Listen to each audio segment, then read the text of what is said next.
وہ وقت جب کرامتیوں نے حجر اسود چوری کر لیا، 22 سال خانہ کعبہ حجر اسود سے محروم رہا، واپسی کیسے ہوئی؟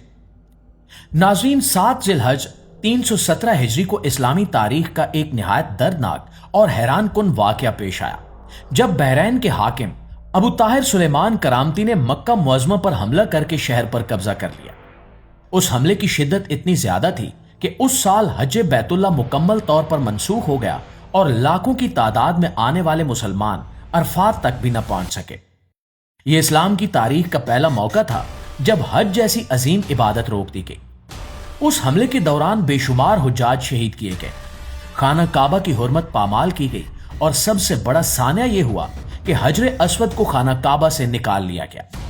جی ہاں، ابو طاہر کرامتی حجر اسود کو اپنے ساتھ بحرین لے گیا۔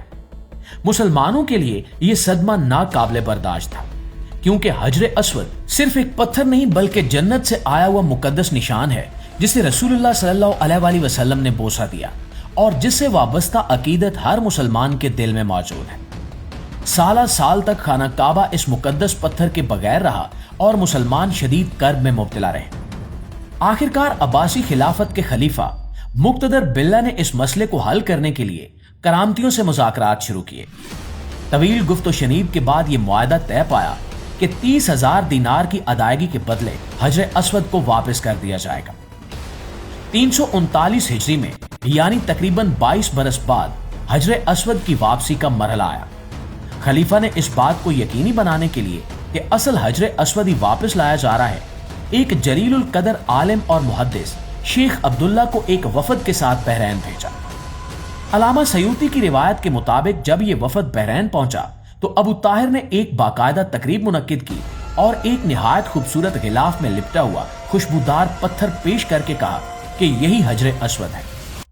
شیخ عبداللہ نے بڑے اطمینان سے اس پتھر کو دیکھا اور فرمایا کہ یہ اصل حجر اسود نہیں ہو سکتا، کیونکہ اصل حجر اسود کی 2 نشانیاں رسول اللہ صلی اللہ علیہ وآلہ وسلم سے ہمیں معلوم ہیں۔ پہلی یہ کہ وہ پانی میں ڈوبتا نہیں، اور دوسری یہ کہ آگ اسے گرم نہیں کر سکتی۔ آزمائش کے طور پر اس پتھر کو پانی میں ڈالا گیا تو فوراً ڈوب گیا، پھر آگ میں رکھا گیا تو وہ تیزی سے گرم ہو کر پھٹ گیا۔ شیخ عبداللہ نے صاف لفظوں میں کہا کہ یہ جعلی پتھر ہے۔ ناظرین، اس کے بعد دوسرا پتھر پیش کیا گیا لیکن اس کا حال بھی وہی نکلا۔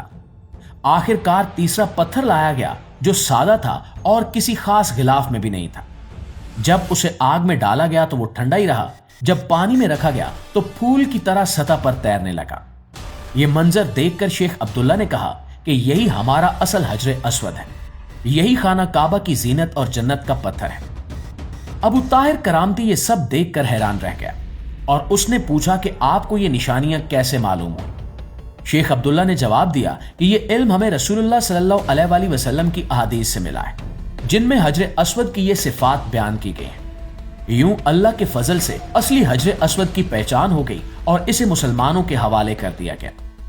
جب حجر اسود کو واپس لے جانے کا وقت آیا تو اسے ایک کمزور اور نحیف اونٹنی پر رکھا گیا۔ حیرت انگیز طور پر اس اونٹنی میں اچانک ایسی طاقت آ گئی کہ وہ بوجھ آرام سے اٹھا کر چلنے لگی۔ اس سے پہلے بحرین تک کے سفر میں 40 اونٹ اس بوجھ کے نیچے ہلاک ہو چکے تھے، لیکن اب اللہ کی قدرت سے وہی پتھر بخیریت مکہ معظمہ پہنچایا گیا۔ دوستو، یہ واقعہ نہ صرف حجر اسود کی عظمت اور تقدس کو ظاہر کرتا ہے بلکہ اس بات کی یاد دہانی بھی ہے کہ اللہ اپنی نشانیوں کی حفاظت خود فرماتا ہے اور حق آخرکار غالب آ کر رہتا ہے۔